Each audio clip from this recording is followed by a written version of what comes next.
പൊതു ചരിത്രം എഴുതാൻ തയ്യാറാവുകയാണ് ഇന്ത്യൻ റെയിൽവേ.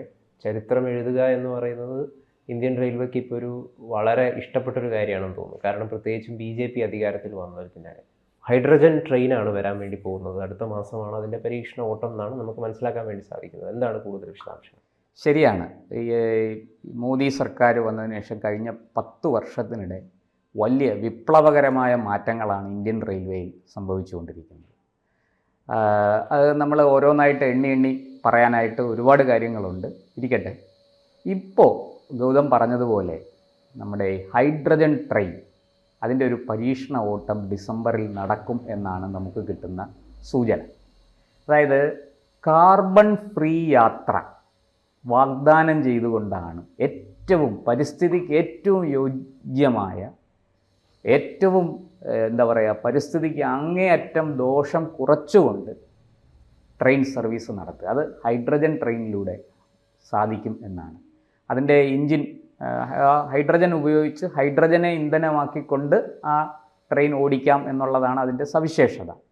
ഇവിടെ ഇപ്പോൾ ഈ റെയിൽവേ മുന്നോട്ട് വെക്കുന്ന വാഗ്ദാനം അതാണ്, കാർബൺ ഫ്രീ യാത്ര. ഇപ്പം നമ്മുടെ ഇപ്പം നമ്മൾ ഓടുന്ന ഇലക്ട്രിക് ട്രെയിനുകളെല്ലാം പരിസ്ഥിതിക്ക് വലിയ ദോഷം കുറച്ചുണ്ടാക്കുന്നതാണ്. മറ്റേ ഡീസൽ എൻജിൻ പോലെയോ കൽക്കരി പോലെയോ മാരകമായ ഒരു പരിസ്ഥിതി ദോഷം വരുത്തുന്നതല്ല, പരിസ്ഥിതിക്ക് ഹാനി ഉണ്ടാക്കുന്നതല്ല. പക്ഷേ ഈ ഇലക്ട്രിക് ട്രെയിനിനേക്കാൾ കൂടുതൽ പരിസ്ഥിതി സൗഹൃദം മുന്നോട്ട് വെക്കുന്ന ഒരു സംവിധാനമാണ് ഹൈഡ്രജൻ ട്രെയിൻ. അതിനെക്കുറിച്ച് വളരെ വിശദമായിട്ടൊക്കെ നമുക്ക് ചർച്ച ചെയ്യാനുണ്ട്. എങ്കിലും ഇപ്പോൾ നമ്മുടെ തമിഴ്നാട്ടിലെ ഇൻ്റഗ്രൽ കോച്ച് ഫാക്ടറി ഉണ്ടല്ലോ, അവിടെയാണ് ഈ ട്രെയിൻ രൂപകൽപ്പന ചെയ്തിരിക്കുന്നത്. ഇതിൻ്റെ ബോഡി നിർമ്മിച്ചിരിക്കുന്നത്, ഇതിൻ്റെ എൻജിൻ ഒക്കെ ചെയ്തിരിക്കുന്നത് അവിടെയാണ്. അപ്പോൾ ഈ പരീക്ഷണ ഓട്ടം ഈ ട്രെയിനിന് കിലോമീറ്റർ ഇതിൻ്റെ വേഗം പറയുന്നുണ്ട്. മണിക്കൂറിൽ 140 കിലോമീറ്റർ വരെ വേഗത്തിൽ ഓടാൻ സാധിക്കും. അതിൻ്റെ ഒരു ആവറേജ് സ്പീഡിനെ കുറിച്ച് പറയുന്നത് എത്രയാണെന്ന് ഇപ്പോൾ വ്യക്തമല്ല. പക്ഷേ മണിക്കൂറിൽ 140 കിലോമീറ്റർ വേഗത്തിൽ ഓടിക്കാൻ ഈ ട്രെയിൻ സാധിക്കും എന്നാണ്. അതായത് ഇപ്പോൾ നമ്മൾ തിരുവനന്തപുരത്തു നിന്ന് കൊച്ചിയിലേക്ക് വരണമെങ്കിൽ ഏതാണ്ട് ഒരു 1-1.5 മണിക്കൂർ കൊണ്ട് ഇങ്ങെത്താം. കോഴിക്കോടേക്ക് പോകണമെങ്കിൽ ഏതാണ്ട് ഒരു 3 മണിക്കൂർ കൊണ്ട് കോഴിക്കോട് എത്താം. ഇങ്ങനെയാണ് അതിൻ്റെ സ്പീഡിനെ കുറിച്ച്, ആ വേഗത്തെക്കുറിച്ച് നമുക്ക് കിട്ടുന്ന വിവരം. ഇതിപ്പോൾ ഈ ഹൈഡ്രജൻ ഫ്യുവൽ സെൽ വഴി ഉണ്ടാക്കുന്നതാണ് ഇതിൻ്റെ ഇന്ധനം. ഇത് സമ്പൂർണ്ണമായിട്ടും പരിസ്ഥിതി സൗഹൃദമാണ്. ഇതിനകത്ത് കാർബൺ ഒരു അംശം പോലും പുറത്തേക്ക് വരുന്നില്ല എന്നാണ് ഇവർ നൽകുന്ന പ്രാഥമിക വിവരം. പിന്നെ ഇപ്പോൾ ഇത് ഞാൻ പറഞ്ഞല്ലോ, ഇൻ്റഗ്രൽ കോച്ച് ഫാക്ടറിയിലാണിത് രൂപകൽപ്പന ചെയ്തിരിക്കുന്നത്. ഇത് ഹരിയാനയിലെ ജിൻഡ് സോനിപത്ത് ആ റൂട്ടിൽ വരുന്ന 90 കിലോമീറ്റർ ദൂരത്താണ് ഈ പരീക്ഷണ ഓട്ടം നടത്താൻ പോകുന്നത്, ഈ ഹൈഡ്രജൻ ട്രെയിൻ. അത് ഇനി ദിവസം മാത്രമേ തീരുമാനിക്കാനുള്ളൂ എന്നാണ് നമുക്ക് കിട്ടുന്ന വിവരം. വിജയിച്ചാൽ ഈ പരീക്ഷണ ഓട്ടം റെയിൽവേക്ക് അങ്ങനെയാണ്, അതിൻ്റെ സേഫ്റ്റി മെഷേഴ്സ്, സുരക്ഷാ മാനദണ്ഡങ്ങളെല്ലാം പാലിക്കണം. അതിൽ വിജയിച്ചാൽ 2025 ഡിസംബറിന് മുമ്പേ 35 ഹൈഡ്രജൻ ട്രെയിനുകൾ ഇന്ത്യൻ റെയിൽവേ സർവീസ് നടത്തും. അത് ഏതാണ്ട് തീരുമാനമായിട്ടുണ്ട്. ഒരു ഹൈഡ്രജൻ ട്രെയിനിന് നിർമ്മിക്കാൻ വേണ്ടി വരുന്ന ചെലവ് 80 കോടി രൂപയാണ്. ഒപ്പം അതിൻ്റെ അടിസ്ഥാന സൗകര്യ വികസനങ്ങൾക്കായിട്ട് 70 കോടി രൂപ വേറെയും കണ്ടെത്താം. ഇതാണ് നമുക്ക് കിട്ടുന്ന വിവരം. പിന്നെ നിലവിൽ ചൈന, ജർമ്മനി, സ്വീഡൻ തുടങ്ങിയ രാജ്യങ്ങളിൽ ഈ ഹൈഡ്രജൻ ട്രെയിൻ ഉണ്ട്. ഇപ്പോൾ നമുക്ക് വാസ്തവത്തിൽ ഒരു റെയിൽവേയുടെ ചരിത്രത്തിലെ ഒരു വലിയ കാൽവയ്പ്പാണ്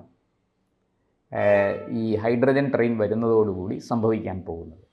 എന്തായാലും നമുക്കത് കാത്തിരിക്കാം. നമ്മുടെ രാജ്യത്തിൻ്റെ വികസന സ്വപ്നങ്ങളിൽ ഒന്നാണ് ഈ ഹൈഡ്രജൻ ട്രെയിൻ.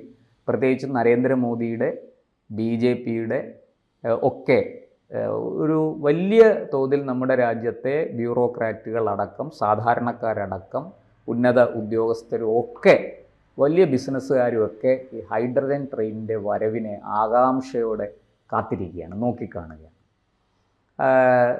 നമ്മളിപ്പോൾ റെയിൽവേയുടെ ചരിത്രം എടുത്ത് നോക്കിയാൽ ഈ കഴിഞ്ഞ 10 വർഷത്തിനിടയ്ക്ക് വലിയ മാറ്റമാണ് നമ്മുടെ ഇന്ത്യൻ റെയിൽവേ കൊണ്ടുവന്നിരിക്കുന്നത്. നിരവധി സ്റ്റേഷനുകൾ പുതുക്കി പണിഞ്ഞു. മറ്റേതെന്നൊക്കെ പറഞ്ഞാൽ സ്റ്റേഷനിൽ പോകാൻ തന്നെ ആൾക്കാർക്ക് മടിയാണ്. വളരെ വൃത്തിഹീനമായ സാഹചര്യം, വൃത്തിഹീനമായ അന്തരീക്ഷം, ദുർഗന്ധമുളവാക്കുന്ന അന്തരീക്ഷം, ഇതൊക്കെയായിരുന്നു.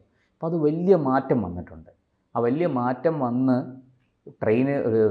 നമ്മുടെ റെയിൽവേ സ്റ്റേഷനുകളെല്ലാം അത്യന്തം ശുചീകരിക്കപ്പെട്ടു, പുനർനിർമ്മിക്കപ്പെട്ടു. പഴയ ആ കെട്ടിടങ്ങൾ അതിൻ്റെ തനിമ നിലനിർത്തിക്കൊണ്ട് തന്നെ പുതിയ രീതിയിൽ, പുതിയ ആധുനിക സൗകര്യങ്ങൾ ഏർപ്പെടുത്തിക്കൊണ്ട് തികച്ചും നൂതനമായ രീതിയിൽ നവീകരിക്കപ്പെട്ടിരിക്കുകയാണ്. എന്നാൽ ആ പഴയ പ്രൗഢിയും ഒരു ബ്രിട്ടീഷുകാരൻ്റെ കാലത്ത് നിർമ്മിച്ച ചില റെയിൽവേ സ്റ്റേഷനുകളുണ്ട്. ഇപ്പോൾ തിരുവനന്തപുരം റെയിൽവേ സ്റ്റേഷൻ്റെയൊക്കെ ചരിത്രം അങ്ങനെ ഒരുപാട് പറയാനുണ്ട്. അതുപോലെ ഷൊർണൂർ, അതുപോലെ കോഴിക്കോട്, ഇതൊക്കെ വളരെ പഴയ കാലത്തുള്ള റെയിൽവേ സ്റ്റേഷനുകളാണ്. ആ പാലക്കാട്, അവിടെ എല്ലാം ആ തനിമ നിലനിർത്തിക്കൊണ്ട്, ആ പാരമ്പര്യത്തിൻ്റെ തനിമ നിലനിർത്തിക്കൊണ്ട്, ആ അന്നത്തെ വാസ്തു ശില്പ ഭംഗി നിലനിർത്തിക്കൊണ്ട് വലിയ തോതിൽ നവീകരിക്കപ്പെട്ടുകൊണ്ടിരിക്കുകയാണ്. കോടിക്കണക്കിന് രൂപ ആ അടിസ്ഥാന സൗകര്യങ്ങൾ വികസിപ്പിക്കാൻ വേണ്ടി റെയിൽവേയിൽ കേന്ദ്ര സർക്കാർ മുടക്കിയിട്ടുണ്ട്. ഇതൊരു പച്ച പരമാർത്ഥമാണ്. അതുകൊണ്ട് തന്നെ ജനങ്ങൾക്ക് സ്വച്ഛമായി, സുഖമായി, സമാധാനത്തോടെ യാത്ര ചെയ്യാൻ കഴിയുന്ന ഒരു സാഹചര്യം ഇന്ത്യൻ റെയിൽവേയിലുണ്ട്. ട്രാക്കുകളുടെ എണ്ണം കൂട്ടിയും തീവണ്ടികളുടെ വേഗം വർദ്ധിപ്പിച്ചും കുറേ കൂടി മുന്നേറാനുണ്ട്. ഇപ്പോൾ കേരളത്തിലെ കഥ തന്നെ നമുക്കറിയാം. വളവുകൾ പലതും നിവർത്താൻ വേണ്ടിയിട്ട് ശ്രമം നടക്കുകയാണ്. പ്രത്യേകിച്ചും വന്ദേ ഭാരത് വന്നതോടുകൂടി നമുക്ക് ഈ വളവുകൾ എത്തുമ്പം ട്രെയിൻ വേഗം കുറയ്ക്കണം, ഇല്ലെങ്കിൽ അത് അപകടം സൃഷ്ടിക്കും. അപ്പോൾ അതുകൊണ്ട് ഈ വളവുകളൊക്കെ കുറച്ചൊന്ന് നിവർത്തിയെടുത്താൽ ഈ വരുന്ന അതേ വേഗത്തിൽ തന്നെ വേഗം കുറയ്ക്കാതെ തീവണ്ടിക്ക് മുന്നോട്ട് പോകാനാകും. അപ്പോൾ അതിനു വേണ്ടിയിട്ടുള്ള ശ്രമങ്ങൾ നടക്കുന്നു. അതിനു വേണ്ടിയിട്ട് പ്രത്യേകം പണം അനുവദിച്ചിട്ടുണ്ട്. പല സ്ഥലത്തും അതിൻ്റെ പഠനങ്ങൾ പുരോഗമിക്കുന്നു. ചിലയിടത്തൊക്കെ കുറച്ച് ഭൂമി അങ്ങോട്ടോ ഇങ്ങോട്ടോ ഒക്കെ ഒന്ന് ഏറ്റെടുക്കേണ്ടി വരും. അതൊക്കെ അതിൻ്റെ പ്രവർത്തനങ്ങളൊക്കെ വളരെ വേഗത്തിൽ മുന്നോട്ട് പോയിക്കൊണ്ടിരിക്കുകയാണ്, കേരളത്തിൽ ഉൾപ്പെടെ. എന്തായാലും ഇരിക്കട്ടെ, ഈ വന്ദേ ഭാരത് വന്നതോടുകൂടി നമ്മുടെ യാത്രാ സംസ്കാരം തന്നെ മാറിയിരിക്കുകയാണ്. ഇപ്പോൾ കേരളത്തിലെ വന്ദേ ഭാരത് വലിയ രീതിയിൽ ടിക്കറ്റ് കിട്ടാനില്ല. അതേസമയം ചില സ്ഥലങ്ങളിൽ വന്ദേ ഭാരതിന് ആൾ കിട്ടുന്നില്ല എന്ന പരാതിയുണ്ട്. അവിടെയൊക്കെ അത് റെയിൽവേ അതിനെക്കുറിച്ച് പഠിച്ചുകൊണ്ടിരിക്കുകയാണ്. പെട്ടെന്ന് തന്നെ മാറ്റം വരുത്തിയിട്ട് വന്ദേ ഭാരത് കൂടുതൽ ആവശ്യമുള്ള സ്ഥലത്തേക്ക് കൂടുതൽ വന്ദേ ഭാരതുകൾ കൊടുത്തുകൊണ്ട് അതിൻ്റെ ഷെഡ്യൂളിലൊക്കെ മാറ്റം വരുത്തും. അങ്ങനെ നമുക്ക് പ്രതീക്ഷിക്കാം. കേരളത്തിന് ഇപ്പോൾ 2 വന്ദേ ഭാരത് ഉണ്ട്. പക്ഷെ 2 വന്ദേ ഭാരത് പോരാ എന്നാണ് കേരളത്തിലെ തിരക്ക് നമുക്ക് വ്യക്തമാക്കി തരുന്നത്, വെളിപ്പെടുത്തുന്നത് അതാണ്. എന്തായാലും കൂടുതൽ വന്ദേ ഭാരത് കിട്ടിയാൽ നല്ലതാണ്. വന്ദേ ഭാരതിൽ തന്നെ ഇപ്പോൾ സ്ലീപ്പറുകൾ വരാൻ പോകുന്നു. സ്ലീപ്പർ വന്ദേ ഭാരതുകൾ വരാൻ പോവുകയാണ്. അതൊരു വലിയ കാൽവെപ്പാണ്. തീർച്ചയായിട്ടും നമുക്കിപ്പോൾ പകൽ യാത്രയ്ക്കാണ് വന്ദേ ഭാരത് ഉപയോഗിക്കുന്നത്. ഇനിയിപ്പോൾ രാത്രി യാത്രയ്ക്കും വന്ദേ ഭാരത് സ്ലീപ്പർ, അതിൻ്റെ ചില വീഡിയോ പ്രസൻറ്റേഷനൊക്കെ പുറത്തു വന്നു. നമ്മൾ കണ്ടാൽ ഞെട്ടിപ്പോവും.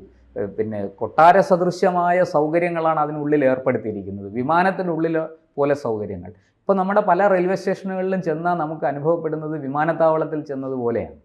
അങ്ങനത്തെ വലിയ മാറ്റം ഇന്ത്യൻ റെയിൽവേയിൽ വന്നിരിക്കുന്നു. ഇപ്പോൾ ഇതാ ഹൈഡ്രജൻ ട്രെയിനും കടന്നു വരികയാണ്. നമുക്ക് ഇന്ത്യൻ ജനതയ്ക്ക് നരേന്ദ്രമോദി സർക്കാർ നൽകുന്ന ഒരു സമ്മാനമായിരിക്കും ഇത് എന്ന് ഞാൻ കരുതുന്നു. ഏതായാലും 2025 35 ഹൈഡ്രജൻ ട്രെയിനുകൾ ഭാരതത്തിൻ്റെ വിരിമാറിലൂടെ സഞ്ചരിക്കട്ടെ, യാത്രക്കാരെയും കൊണ്ട് സഞ്ചരിക്കട്ടെ എന്ന് നമുക്ക് ആഗ്രഹിക്കാം. അതിന് എത്രയും വേഗം മറ്റ് സൗകര്യങ്ങളെല്ലാം ഏർപ്പെടുത്തി അതിന് വേണ്ടുന്ന കാര്യങ്ങളെല്ലാം പൂർത്തിയാക്കി എത്രയും പെട്ടെന്ന് പരീക്ഷണ ഓട്ടം സുരക്ഷാ മാനദണ്ഡങ്ങൾ പാലിച്ചുകൊണ്ട് പരീക്ഷണ ഓട്ടം വിജയിക്കട്ടെ എന്ന് നമുക്ക് ആശംസിക്കാം. ഇന്ത്യൻ റെയിൽവേക്ക് അഭിവാദ്യങ്ങൾ.